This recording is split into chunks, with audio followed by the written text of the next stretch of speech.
वृंदावन चले जाओ। परीक्षित महाराज ने सोचा, और मेरे बाबाओं को जैसे संसार में मेरे ऊपर कृपा करिए, उनकी 45 का उम्र हो चुकी है, 50 की बात, तो व्यवसाय से मन को व्यस्त हटाना चाहिए। इसलिए परीक्षित जी सत्संग में जाने लगे। कभी भी सत्संग हो, कहीं भी हो, ग्रहण करने जाते।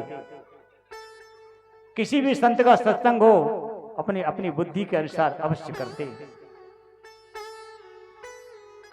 अपनी बुद्धि के अनुसार कुछ ना कुछ मिलेगा, इसको ग्रहण।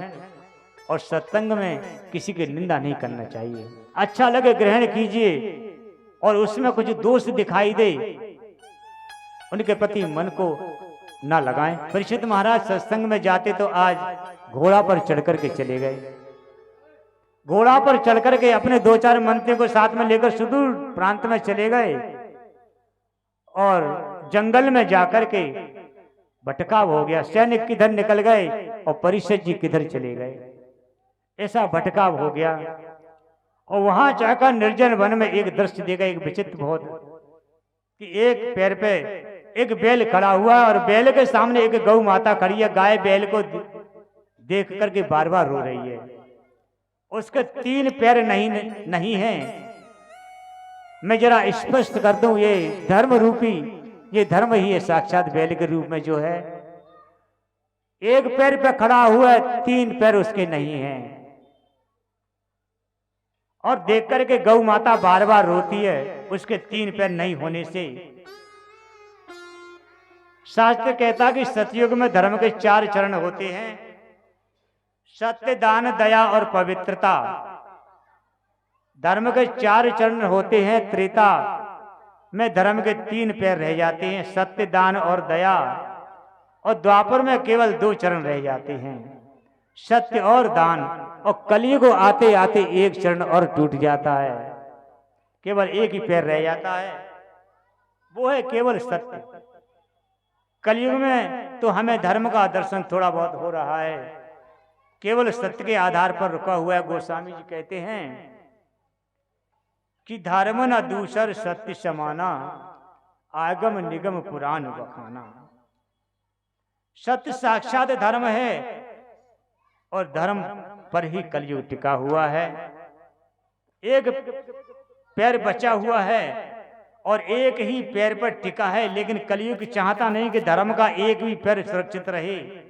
धर्म रूपी बैल गौ स्वरूपा पृथ्वी को देख करके बोला कि कश्चिद भद्रे नाम यमात्मनस्ते दीक्षायासी म्रायते सन्मुखेन आलक्ष्ये भवति मंदरांगी दूरे बंधु सोचति कंचनाम्बो। धर्म रूपी बैल कहता है, माता तुम क्यों रोती हो? किसने तुम्हें कष्ट दिया है? तुम्हारा बंधु कोई छोड़कर तुम्हें चला गया है जिसकी याद में तुम रोती हो? पादे नूनम सोचस मेघ पादमात्मन, या मेरे 3 पैर टूट गए हैं, मेरा एक ही पैर बचा है, मुझे देख करके रोती हो तुम? कि तुम माता हो? अभी समझ में आया, तुम पृथ्वी माता हो ना। भगवान ने अवतार लिया था तुम्हारे ऊपर, बड़ी सुंदर लीलाएं करी थी, और कृष्ण अभी अभी धाम को चले गए हैं, उनकी याद में तुम रोती हो शायद। गाय स्वरूपा पृथ्वी ने कहा,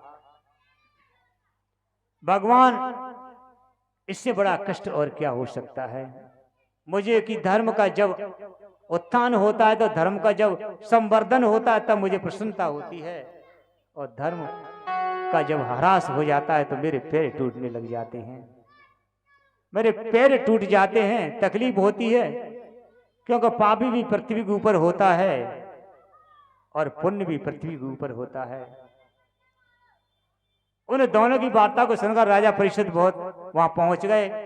किसने किया ये दुर्व्यवहार? परीक्षित कहते हैं, किसने किया है तुम्हारे साथ में ये दुर्व्यवहार? किसने की है तुम्हारे साथ में दुष्टता?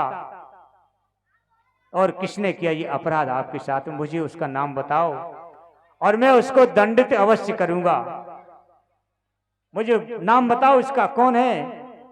क्योंकि हम कर्म उसको सजा हम देंगे अपने हाथों से। तो बैल धर्म रूपी बैल परिषद से हंस करके बोला, राजन मेरे ये 3 पैर कैसे टूट गए ये मैं नहीं बता सकता, क्योंकि हम कर्मयोग की बात मानते हैं। तो कर्मयोग तो कहता है कि ना भुक्तम क्षीयते कर्मो जन्म कोट सतैरपि, अवश्यम एव भुक्तव्यम कृतम कर्म शुभाशुभम। जैसा व्यक्ति कर्म करता है वैसा उसको भोगना पड़ता है। अवश्यम एव भुक्तव्यम, अवश्य ऐसा भुगतना पड़ेगा, जैसा भोगना पड़ेगा, जैसा कर्म किया है तुमने तुम्हें वैसा ही भोगना पड़ेगा। यदि मीमांसक शास्त्र पर विश्वास करें तो मीमांसक लोग तो कहते हैं कि ना कुछ दुख होता है और ना कोई सुख होता है, ये तो केवल मन की विडंबना है, ये तो मन की केवल मान्यता है, ना कोई दुख है और ना कोई सुख है। मन की कल्पना, जिसको हमने सुख मान लिया है वो सुख है और जिसको हमने दुख मान लिया है वो दुख है। एक व्यक्ति आया, बोला आज रात में सो नहीं पाया। बोले क्यों? बोले लाइट नहीं थी ना, एसी नहीं चला था ना तो मुझे नींद नहीं आई महाराज।